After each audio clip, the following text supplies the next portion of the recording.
دل زندہ و بیدار اگر ہو تو بتدریج بندے کو کرتے ہیں چشم نگراں، اور احوال و مقامات پر موقوف ہے سب کچھ، ہر لحظہ ہے سالک کا زمان اور مکان۔ اور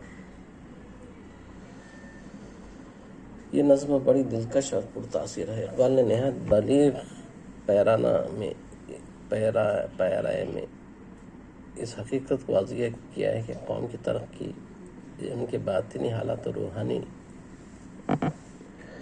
مدارج یعنی ان کے قلبی کیفیت پر موقف ہے۔ ترقی کے لیے بنیادی شرط یہ ہے کہ دل زندہ ہو، یعنی دل میں ترقی کا بلبلہ موجزن ہو۔ اگر کسی قوم کے افراد یہ کیفیت پیدا ہو جائے تو وہ ضرور ترقی کرتی ہے۔ الفاظ و معانی میں تفاوت نہیں لیکن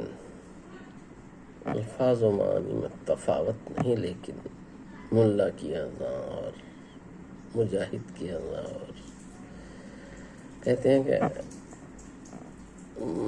جو موزن رہتا ہے وہ بھی اللہ اکبر کہتا ہے، لیکن اس میں وہ بات نہیں رہتی۔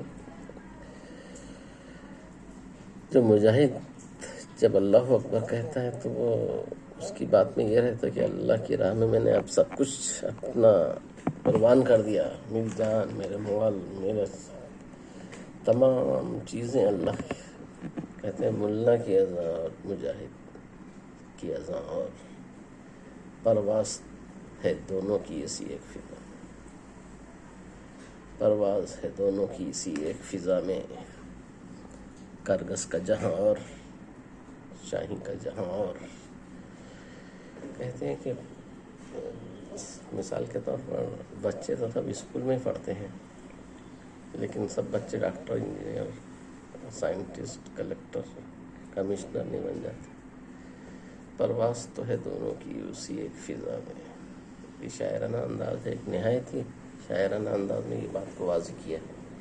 کرگس کا جہاں، اور کرگس بولتے ہیں گد، شاہی کا جہاں۔ جو اونچے مقام پر جانے والے بچے رہتے ہیں ان کا الگ ہی انداز رہتا ہے، ان کا کہ طور طریقے الگ رہتے ہیں۔ پرواز تو ہے دونوں کی اسی ایک فضا میں، کرگس کا جہاں۔ ان کی سوچنے کی صلاحیت الگ رہتی ہے، شاہی کا جہاں۔